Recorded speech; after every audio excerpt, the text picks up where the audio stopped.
um sotaque que vocês vão se identificar. Eu já estou morando há alguns anos em Brasília, mas como estou sempre por aqui, e o sotaque pernambucano, vocês sabem que é muito forte, eu acredito que ainda não perdi e nem vou perder. Eu queria começar agradecendo imensamente o convite feito pelos organizadores do Liberdade na Estrada, que na pessoa do Fábio, que representa o Ordem Livre, que faz esse trabalho.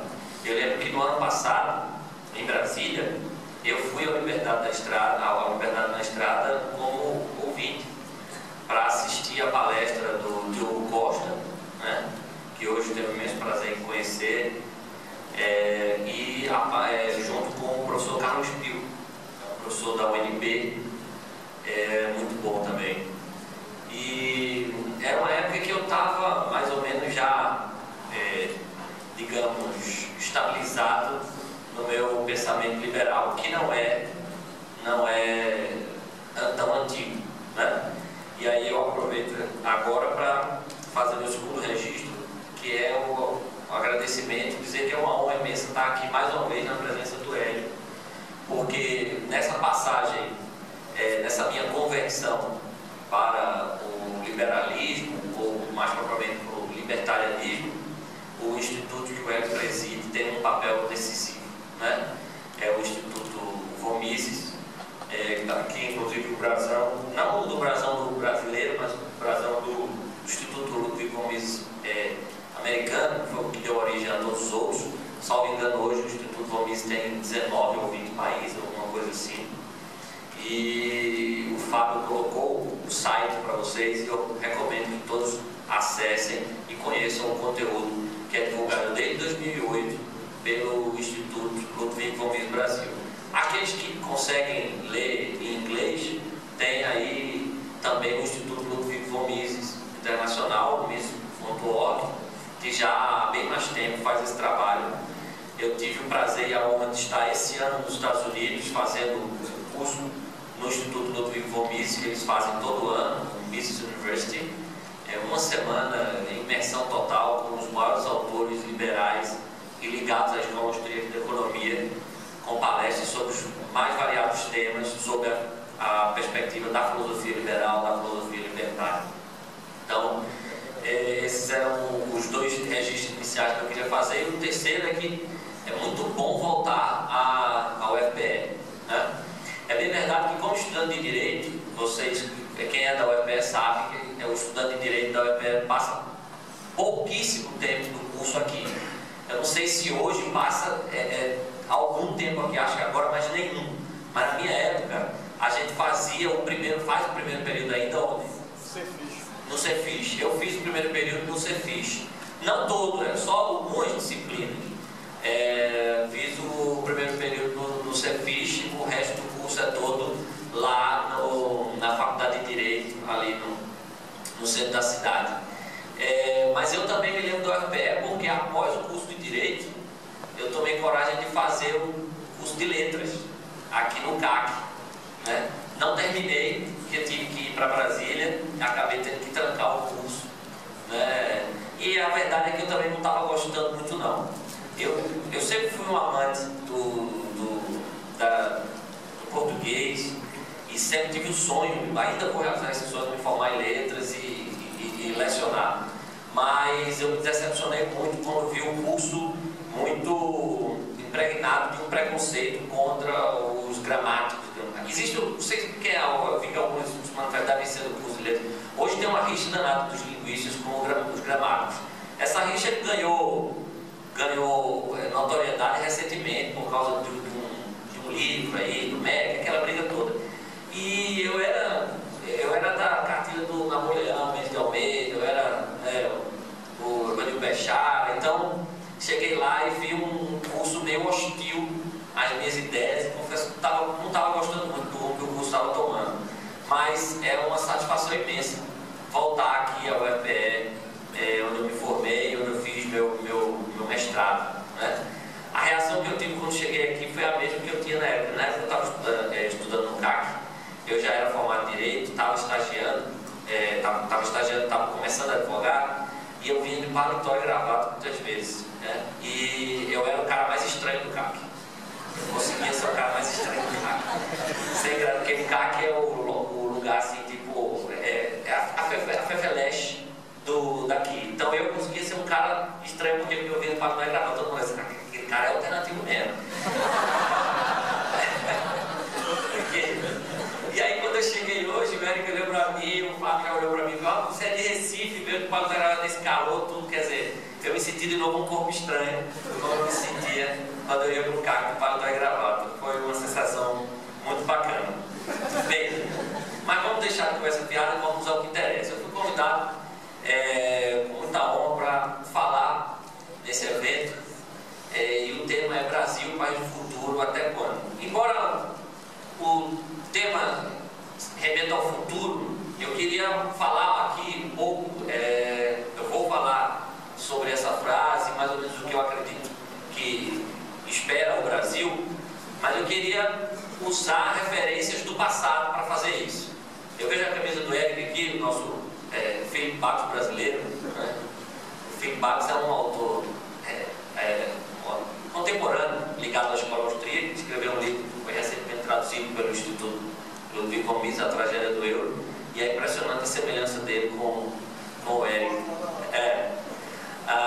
E a camisa do Érico fala aqui, Old School, né? Mais ou menos como uma ode ao que é antigo, ao que é o velho, é que é bom, é que é bacana, o antigo é bacana. E eu queria então aproveitar esse gancho e falar de dois autores liberais, libertários, não desse século, nem do século passado, mas do século retrasado. Um deles, o Hélio já estragou um pouco minha surpresa e falou na sua apresentação, que é o francês Claude Frédéric Bastiat. Bastiat foi um político liberal e economista liberal francês do século XIX, que teve muito destaque, chegou a ser deputado, foi eleito, acho que na Assembleia Constituinte, e se destacou muito pelos seus discursos e pelos seus escritos contra o estatismo, né? A obra mais conhecida, talvez, de Bastiat seja A Lei, na qual ele defende que a lei ela deve existir para proteger o indivíduo, a liberdade e a propriedade. Só que muitas vezes a lei ela acaba servindo à proteção, à defesa de interesses particulares, de grupos de interesse. E isso é o que Bastiat chama de a perversão da lei. E a lei acaba sendo pervertida, segundo ele, por conta de protecionismo, o socialismo e o intervencionismo. Algo muito vai na linha do que o Fábio demonstrou na sua apresentação. E o outro autor, recomendo a todos a leitura de A Lei, tem a tradução, inclusive, no site do Instituto von Mises Brasil, gratuitamente. E o outro autor que eu queria mencionar também do século XIX é o Henry David Thoreau, né? Thoreau ele é muito famoso também por um ensaio, uma pequena obra chamada Desobediência Civil, né? Em que ele defende a desobediência civil individual como uma forma de reação contra a opressão estatal. Thoreau foi um abolicionista, foi um ferrenho defensor das liberdades individuais e era considerado por muitos um anarquista individualista, né? Sobretudo pela sua defesa da desobediência civil contra a opressão estatal. Ele chegou inclusive a ser preso, né? Ele sentiu na pele a opressão estatal contra a sua desobediência civil. Ele foi preso, salvo engano, por não pagar tributos, né? E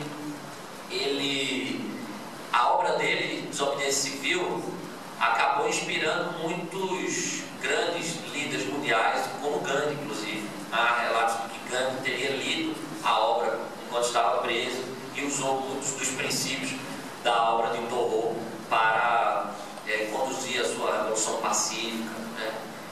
Então eu queria a minha apresentação vai ser centrada talvez nas ideias desses dois grandes autores liberais, libertários, que eu convido todos a conhecer, se ainda não conhecem. Vejam, o Brasil, isso ficou muito marcado nas palestras do Hélio e do Fábio, é um país extremamente estatista, né? A nossa sociedade, nós brasileiros, acreditamos sempre e aceitamos isso. Nós acreditamos acreditamos e aceitamos que as soluções para todos os nossos problemas virão up to down, né? De cima para baixo. A gente sempre está acreditando no Salvador da Pátria, a gente sempre acha que é possível escolher a pessoa certa, na hora certa, e a pessoa que vai fazer as coisas certas para nos tirar do buraco, para nos salvar de todos os problemas, né? Por mais que você consiga identificar, eu não consigo há muito tempo, mas por mais que você consiga identificar alguma diferença entre direita e esquerda no cenário político, no final das contas, ambos padecem do mesmo mal: colocar o Estado acima do indivíduo, né? Esquerdistas podem ser um pouco mais liberais no que se refere aos costumes, né? Direitistas podem ser um pouco mais, um pouco menos intervencionistas, achar que o Estado deve se meter menos na economia, digamos assim, o que também é algo meio mentiroso se a gente for analisar a história brasileira e de muitos regimes aqui da América do Sul. Mas geralmente é essa ideia que se tem. Alguém que se diz, eu sou de esquerda porque é aquele cara mais se preocupa mais com o social, né? E que defende um pouco mais de liberdades civis, digamos assim. Se aquele que diz que é de direita, geralmente é um cara que se identifica mais num perfil conservador, né? Quer botar gente que usa substâncias proibidas no seu corpo na cadeia, né? Quer proibir pessoas do mesmo sexo decidir o que fazem com as suas vidas e como dividir seus bens. São pessoas que acham que se o Estado não se meter muito na economia, no resto ele deve se meter para moralizar a sociedade, né? O Estado seria um instrumento moralizador. Então eu não vejo muita diferença entre um grupo e outro. Por quê? Porque no final das contas ambos colocam o Estado acima do indivíduo, né? São, portanto, farinha do mesmo saco, são lados falsamente opostos de uma mesma moeda. E o que é que isso acaba acontecendo? Acaba acontecendo que nós vamos nos eternizando com esse pensamento. A ideia de que as soluções devem vir de cima para baixo. Que existe aquele Salvador da Pátria, né? Existe aquele cara que, se nós o escolhermos, se nós o colocarmos naquele lugar, ele vai resolver nossos problemas. O auge dessa mentalidade estatista do brasileiro, dessa utopia estatista do brasileiro, foi, sem dúvida alguma, a Constituição Federal de 1988. Né? Eu não sei se tem alguém aqui como eu da área jurídica, mas se tiver, vão saber o que eu estou falando. A nossa Constituição de 88 era uma Constituição socialista, né? E que criou um Estado enorme, um Estado pesadíssimo, cheio do que os constitucionalistas, do que os juristas chamam de obrigações constitucionais. O nosso Estado, o Brasil, é um Estado cheio de obrigações constitucionais. A nossa Constituição é uma Constituição extremamente analítica e que cria direitos assim, que não dá nem para a gente contar nos dedos, né? Todo mundo tem direito a tudo na nossa Constituição, né? Eles só se esqueceram de dizer quem vai pagar a conta.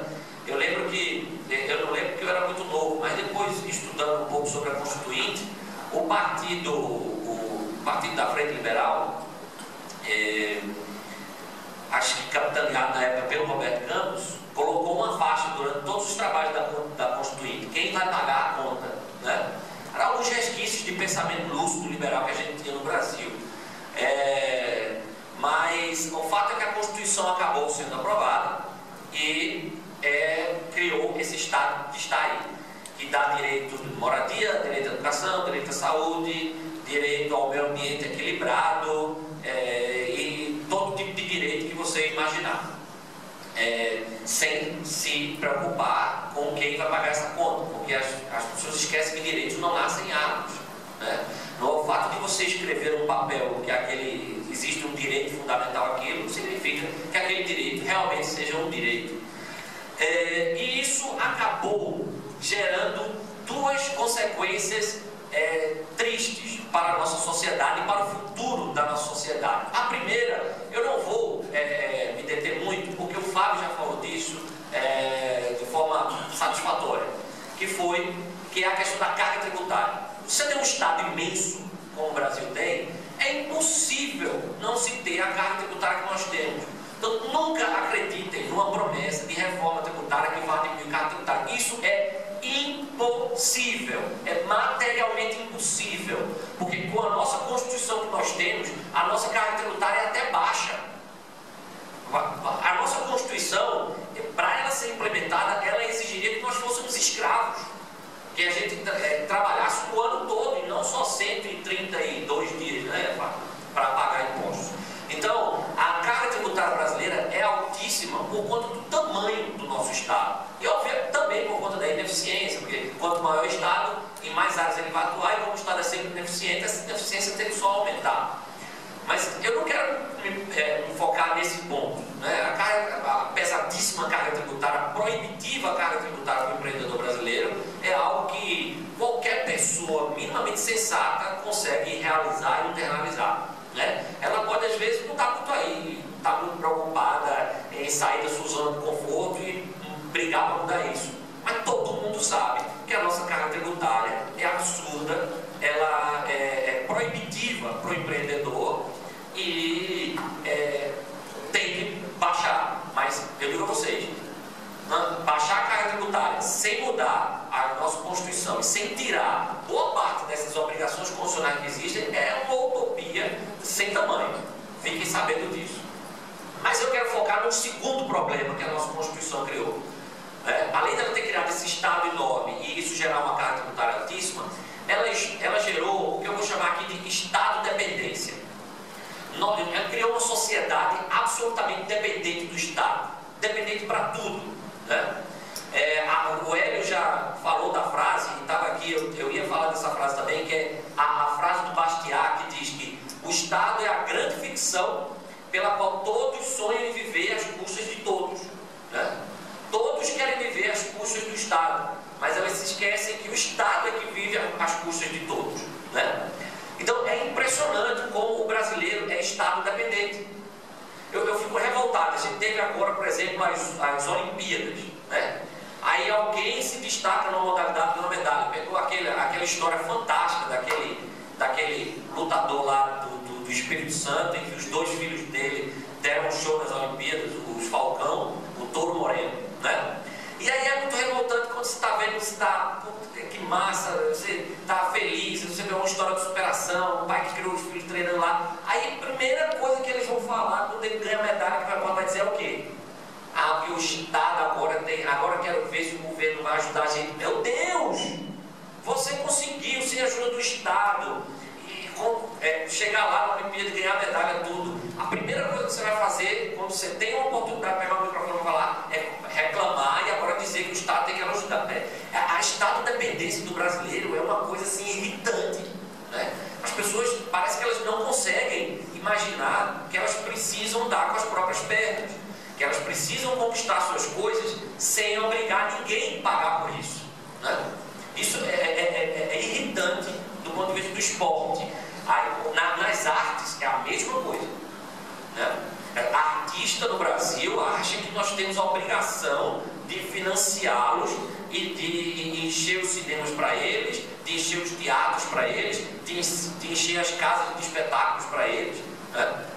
E acham que investir na cultura é algo que é fundamental e é o básico. Se a gente tivesse hoje aqui tendo essa mesma palestra, Brasil, país do futuro, até quando? Mas só que em vez de liberais aqui falando, tivessem estatistas, eles estavam falando justamente isso. O Brasil tem que investir no esporte, porque o esporte tira as crianças da rua e tira as pessoas da miséria. Tem que investir em escolas de teatro nas favelas, como existem os movimentos sociais. Tudo é o Estado que tem que fazer. Tudo é o Estado. Então, o grande mal que a Constituição Federal de 1988 trouxe, com esse Estado gigante, cheio de obrigações constitucionais que ela criou, foi a Estado-dependência. O brasileiro é dependente do Estado para tudo. O Estado é a muleta que o brasileiro não consegue largar. E isso não vale só para as classes mais baixas, não. Porque a gente sabe que o assistencialismo hoje é muito forte, depois de 8 anos do governo Lula e desse grande programa de transferência de renda. Mas não são só as classes dependentes, não. O Hélio falou muito bem, e o Fábio também falou, das ajudas que o governo dá para os grandes, para os amigos do rei, para aqueles bem relacionados, né? Para o sistema financeiro, para as grandes empreendeiras, né? E para os grandes empresários de uma forma geral. Esses são também muito ajudados pelo Estado. O Fábio falou de protecionismo, né? Hoje, qualquer coisa que você for falar contra o protecionismo, milhares de pessoas vão se virar contra você. Dizem, não, você quer acabar com a indústria nacional e a desindustrialização. Até hoje eu não entendi o que danado é isso, né? E os empregos que essas indústrias nacionais vão deixar de gerar, os empregos vão acabar. Você quer criar emprego na China e acabar com os empregos no Brasil? Você é louco, né? E aí, protecionismo. E protecionismo, em última análise, o efeito que ele gera, sabe qual é? É a diminuição do salário real do trabalhador. Porque se você, com o protecionismo, você consegue comprar menos coisas que você quer, você está, de certa forma, diminuindo o salário real do trabalhador, né? Então, a leitura correta do protecionismo é essa, e não que vai beneficiar, proteger a indústria nacional, outra coisa, né? Então, essa estado-dependência é que tem que ser atacada. Aí, o que acontece? Embora, como eu tenha dito, essa estado-dependência não se limite às classes mais pobres, às classes menos favorecidas, ela também atinge de forma muito clara os grandes grupos econômicos, que são protegidos pelas regulamentações que cartelizam mercados, que são protegidos por medidas protecionistas, que os protegem contra a concorrência estrangeira, que são protegidos com os famosos pacotes de socorro em tempos de crise, são os too big to fail, né? Os grandes demais para quebrar, né? Não podemos deixar certas empresas quebrarem, né? Que são protegidas com os generosos juros do BNDES para criar os famosos campeões nacionais, que está na moda agora. Eu passei 3 anos como procurador do CAB, Conselho Administrativo de Defesa Econômica, e só se falava nisso na época. O Brasil precisa forjar os grandes campeões nacionais. O que é isso? É pegar o dinheiro do BNDES, que é dinheiro nosso, dinheiro do povo, dinheiro do pobre, para dar aos bem relacionados, aos amigos do rei, né? Então, embora essa estado-dependência seja uma característica também muito grande das classes mais favorecidas, das classes ricas, a gente geralmente se esquece disso. E quando a gente fala em Estado e Estado-dependência, a gente pensa em quem mais? Nos menos favorecidos, nas classes mais pobres. E aí a gente chega ao nosso grande problema. Qual é o problema da afirmação do discurso liberal no Brasil? É que diante dessa realidade, que as pessoas, quando pensam no Estado e em toda essa sua política, elas só associam essa política de ajuda estatal aos mais pobres, o discurso liberal ele soa elitista, né? O liberal ele é visto como aquele cara rico que quer pagar menos impostos e que quer curtir sua vida, e o pobre que se lasque, né? Para lembrar daquele personagem fantástico do Chico Anísio, né? Eu quero que o pobre se exploda, né? Eu não lembro qual era o nome do personagem. Era Justo Veríssimo, era? Acho que era, não lembro, né? Mas essa é a visão que as pessoas têm do liberal, né? O liberal é aquele elitista, é aquele rico insensível, que não está nem aí para os problemas sociais, que não está nem aí para a redistribuição de renda ou a redução das desigualdades sociais. Essa é a realidade. Por quê? Porque essa estado-dependência é sempre associada aos mais pobres, às classes mais baixas, ao assistencialismo. E hoje o guarda-chuva estatal protege não só os mais pobres, protege todo mundo, e ele gasta muito menos com os mais pobres do que com os mais ricos. Não é? Né? Mas as pessoas só associam isso. Então o discurso liberal ele tem uma dificuldade de se legitimar, de se afirmar por isso. Então qual é o grande desafio do liberal brasileiro hoje? Qual é o grande desafio do discurso em defesa da liberdade, do discurso liberal hoje? É mostrar, é provar que a defesa do liberalismo, sobretudo do liberalismo econômico, ela só tende a beneficiar os pobres e vocês, os jovens. Porque os pobres e os jovens, e aquele que é pobre e jovem, aí dançou, esses são os maiores escravos da Estado-dependência. Então, diante desse cenário, essa é a grande tarefa do liberal, do discurso. Essa é a grande dificuldade da afirmação do discurso liberal, é mostrar como o liberalismo, como a defesa da liberdade, ao contrário de só piorar, aumentar a exploração do mais rico, do mais pobre pelo mais rico, ou do mais fraco pelo mais forte, ela só tende a libertar o mais pobre e, sobretudo, os jovens. Né? Essa é a grande dificuldade da gente. E para isso, o maior obstáculo que a gente tem, sabe quem é? Não são aqueles que são beneficiados por essa suposta estado-dependência, os mais pobres que são beneficiados. Não. Alguma resistência vai ter? Sim, é óbvio que vai ter. Né? É óbvio que alguém que é beneficiado por um programa assistencialista ou faz parte de alguma minoria protegida ou alguma coisa desse tipo, ele vai resistir à retirada de alguns privilégios que são dados por essa estado-dependência. Mas o mais difícil não é convencer a eles de que mais liberdade para eles é melhor. O mais difícil é convencer, na verdade não é nem convencer, é vencer o debate, vencer o duelo com aqueles que eu chamo de tutores da liberdade alheia. Quem são esses? São aquelas pessoas que acham que elas, sim, têm condições de ser livres. Elas, sim, têm discernimento para serem livres. Elas sabem que, se tiverem liberdade, vão fazer o melhor para si mesmas. Elas sabem como usar a liberdade da melhor forma para elas. Mas elas acham que existe uma camada da população que não sabe. Elas acham que existe uma camada da população que não pode ser livre, que não tem condições de ser livre, que não tem discernimento para ser livre, que precisa ser tutelada. E quem deve tutelar a liberdade dessas pessoas? Esses são os tutores. Eles acham que existe uma camada da população, eles acham que existem pessoas que não estão prontas para serem livres. Não, jamais estarão. Né? E é fácil você perceber a raiz preconceituosa, aristocrática desse pensamento. Né? Como esse pensamento é odioso, mas é um pensamento que se manifesta claramente.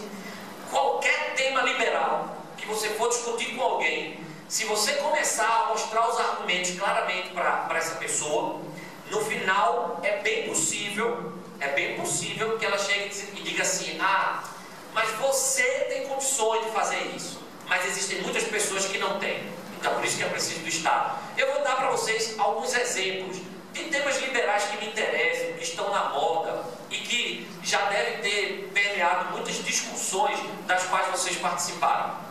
Um deles é o homeschooling. É o famoso ensino doméstico, o ensino em casa. Esse é um tema liberal, absolutamente em voga. Eu não sei se vocês conhecem, o Hélio conhece muito bem, até porque eu sei que o Hélio é um grande admirador dele, e convidou essa pessoa para um primeiro seminário da Escola Austríaca, que é realizado pelo Instituto Ludwig von Mises Brasil. É um cidadão, um herói brasileiro chamado Kleber Nunes. Esse cidadão resolveu, um belo dia, tirar 2 filhos homens que ele tinha, jovens, do colégio. Ele estudou sobre o que era o homeschooling, o ensino doméstico, o ensino em casa, que é muito praticado nos Estados Unidos. Resolveu tirar os filhos da escola e passou a educá-los em casa. Deu, diga-se de passagem, uma educação primorosa aos meninos. Né? Os meninos ganharam recentemente um prêmio numa feira de tecnologia que teve. Foram convidados para estudar já em universidades americanas. Um passou com 14, outro 15, 16 anos no vestibular da Unicamp, salvo engano. Assim, e pasmem, esse cidadão, Kleber Nunes, foi condenado pela justiça brasileira no cível e no criminal por abandono intelectual. O Estado brasileiro não admite o homeschooling. O homeschooling, há alguns juristas que dizem que existe um vácuo jurídico, mas a verdade é que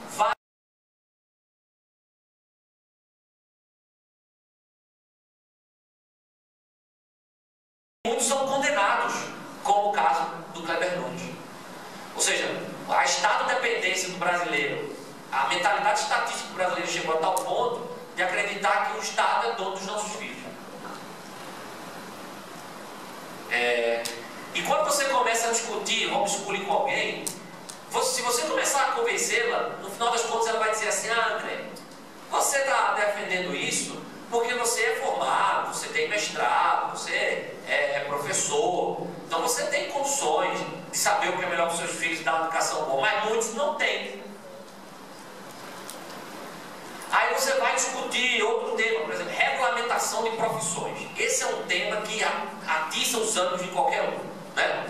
As pessoas no Brasil e no mundo todo, de uma forma geral, foram doutrinadas a defender, a acreditar que para exercer uma profissão, determinadas profissões, você deve ser obrigado a frequentar um curso superior e muitas vezes ser obrigado a se filiar a uma entidade monopolista do direito de qualificar alguém como profissional naquela área e muitas vezes até se submeter a um teste elaborado por essa própria entidade, né? Isso é algo que muitos brasileiros foram doutrinados a defender e acreditar. Como é? O exercício de profissão deve ser livre? Você está maluco? Como assim? Qualquer um pode ser médico se quiser, qualquer um pode ser engenheiro. Você vai cair em casa toda hora, as casas vão cair na cabeça das pessoas. As pessoas vão se entregar num açougueiro para abrir a barriga delas em praça pública. As pessoas vão ser presas por qualquer coisa, porque qualquer um pode ser advogado. Exatamente, sempre as pessoas. Aí eu digo assim, geralmente eu até tive uma discussão uma vez na OAB, no Conselho Federal da OAB, com um estatístico defensor dos anos da ordem. Eu disse a ele, fulano, eu quero contratar João como meu advogado. João não é formado, nunca precisou na faculdade de Direito, mas eu, André, quero contratá-lo. O que é que você tem a ver com isso? E ele ficou sem resposta. E aí ele começou a falar, e toda hora que ele falava, eu disse, mas eu quero contratar João. E ele falou, mas eu quero contratar João. E aí teve uma hora que ele disse, a Constituição não deixa. Ele deu um grito. A Constituição não deixa. E aí, então, no calor da discussão depois, ele diz assim, você fala isso, você defende isso, porque você teria discernimento e jamais contrataria alguém. Com certeza esse jovem que você está contratando, mais que não tivesse pisado na faculdade, era alguém que teria condições. Mas existem N pessoas que não têm esse discernimento. Aí deu vontade de perguntar a ele, na hora eu esqueci, mas ele perguntava, tá aí, por que eu não posso?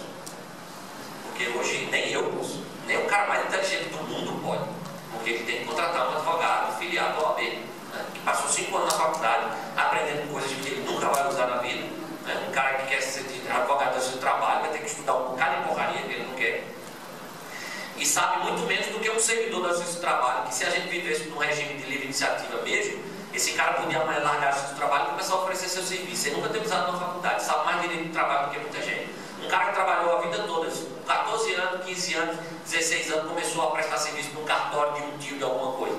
Daqui a 20 anos, esse cara sabe mais do que aquela advocacia de registro, imobiliário, de tudo, de divórcio, hoje faz tudo, do que qualquer advogado. Por que esse cara não pode oferecer seu serviço? Não, ele tem que passar 5 anos numa faculdade, que às vezes ele não pode pagar, ele nem tem tempo para perder fazendo 5 anos uma porcaria numa faculdade, porque ele precisa trabalhar, né? E depois ainda tem que fazer uma porcaria de uma prova que vai cobrar ele um bocado de conceito, um bocado de matéria que ele não tem nenhum interesse em saber, né? Vai cobrar ele sobre direito constitucional, direito administrativo, direito penal, e esse cara quer só advogar lá no cartório, com aquele conhecimento que ele tem, que a vida lhe deu. Qualquer discussão sobre regulamentação de profissão, o final da história vai ser o mesmo. Você tem discernimento, mas tem pessoa que não tem. Então, essa é a grande dificuldade do discurso liberal. A liberdade contratual. Quem é da área jurídica aqui, sabe que hoje, quando você estuda contratos na faculdade, a moda agora é o chamado dirigismo contratual, que é o Estado tem que intervir nas relações contratuais, porque as relações são assimétricas. Então o Estado tem que proteger a parte mais fraca. E como é que o Estado faz isso? Retirando liberdade de contratar, né? Retirando liberdade de contratar, intervindo nos contratos e dizendo o que as pessoas podem ou não contratar. Aí eu digo assim, vem cá, mas isso prejudica, porque isso aumenta o preço dos produtos e serviços. Quer que eu dê um exemplo? Um plano de saúde. Digamos que eu seja uma pessoa saudável, saiba que eu não tenho histórico de doença no coração, ou então eu resolvo assumir o risco mesmo. Para ter um plano de saúde mais baixo, eu digo, ó, coloca uma cláusula aí que problema no coração não cobre. Qualquer tipo de problema no coração não cobre. Eu não posso fazer isso. É proibido por lei. Hoje, diante desse dirigismo contratual, você não pode contratar no contrato, você não pode excluir, por cláusula contratual, um direito inerente à natureza do contrato. E como o contrato de plano de saúde tem por natureza a prestação de serviço de saúde, você não pode jamais excluir uma doença classificada pela Organização Mundial de Saúde. Não pode. Tipo AIDS. Você dizer assim, a AIDS é uma doença que, se eu me cuidar bem e tudo, eu tenho uma grande possibilidade de não pegar. Então coloca aí que não cobra o tratamento de AIDS para ver se o cálculo atuarial muda e eu mesmo tenho mensalidade baixa. Eu não posso fazer isso. Não pode. Aí você diz assim, André, mas você tem discernimento. Ah, tem gente que não tem. E assim vai, gente. É a mesma ladainha sempre. Sempre. Agora que esse negócio da censura de televisão foi a mesma coisa. Né? E o ministro Dias Toffoli, com todas as reservas que a gente pode ter a ele, nesse caso ele deu um voto muito bacana. Ele disse, tá, chegou a hora, o voto dele estava lá, chegou a hora da gente acabar de achar que o Estado decide melhor pelas pessoas do que elas mesmas. Era o caso da censura lá de filme e tal. Porque um dos argumentos lá dos censores era isso, não, porque tem famílias que não têm condições, aí o filho vai estar exposto a programas de baixo nível, não sei o quê. Quer dizer, é a Estado-dependência. O Estado é a solução dos nossos problemas. O Estado é as organizações tabajaras. Seus problemas acabaram. Né? E seu Crespo vai estar lá para lhe oferecer sempre produto tabajara para resolver o seu problema. Né? E as soluções estatais são tabajara mesmo. Né? São mais tabajara do que das organizações tabajara. Então, essa é a grande questão. O que a gente tem que defender, gente, o que cabe a nós liberais defender é o quê? É mostrar que a defesa da liberdade, ela é boa, sobretudo para essas pessoas. Essas pessoas é que são as mais penalizadas por esse estado de dependência. Essas pessoas é que seriam mais beneficiadas com um pouco mais de liberdade. Né? Os mais pobres e, sobretudo, vocês, os mais jovens. Né? O liberal, ele é alguém, não é o hippie insensível, que, como eu disse, que não está nem aí para nada, não. O liberal é aquele que acredita no indivíduo, que defende o indivíduo contra a opressão estatal, que defende a liberdade de escolha, defende o livre-arbítrio e, consequentemente, as responsabilidades individuais. E é aqui que eu quero chegar para finalizar. A estado-dependência tem um subefeito que é mais nefasto ainda. É a infantilização da nossa sociedade. Nós vivemos hoje uma sociedade infantilizada. Né? É aquela sociedade daquelas pessoas que, em vez de resolver seus problemas, correm para casa, conta tudo para sua mãe, Kiko. Né? É a sociedade de Kiko. Nós vivemos uma quiquização da sociedade. Né? E o Estado é a dona Florinda, que vai ser toda hora chamada para dar tapa na cara daquele que nos agrediu. Né? E esse estado de dependência gera essa infantilização. Nós não apenas desaprendemos a ser livres, como desaprendemos a ser responsáveis pelos nossos atos. Né? Ser responsáveis pelas nossas escolhas. Nós achamos que tudo é problema dos outros. Se nós erramos, os outros é que tem que pagar. Isso tem que acabar. E isso só vai acabar quando a gente se livrar desse estado de dependência. A afirmação do discurso liberal conseguir convencer essas massas de que os maiores beneficiados com mais liberdade serão eles. Né? E aí, a gente, diante dessa infantilização da sociedade, é que vem essa pergunta que dá tema a essa liberdade na estrada desse ano. Brasil, país do futuro, até quando? Vejam, quando se fala em futuro, geralmente se diz o quê? Ah, o dono do futuro são as crianças. Né? As crianças é que são o nosso futuro. E isso tem tudo a ver com essa sociedade infantilizada que a gente criou. Né? Só que para que a criança chegue ao futuro, chegue à fase adulta, que é o futuro, ela não faz isso dando um salto. Ninguém passa de criança para adulto. A pessoa, para se tornar adulta, ela tem que passar por outras duas fases, digamos assim, que se combinam, a adolescência e a juventude. E quem já passou, eu vejo que muitos aqui estão passando por essa fase, ou juventude, eu vi que tem pessoas até mais jovens que estão passando pela fase da adolescência, sabem que essa é a fase mais difícil, né? Por quê? Porque é a fase em que você tem que lidar com aquele sentimento de rebeldia natural, e é a fase em que você tem que assumir pela primeira vez responsabilidade. É a fase em que você tem que largar a barra da saia da mãe, do pai. Então, o problema do Brasil, país do futuro, é esse. A gente parou na infância.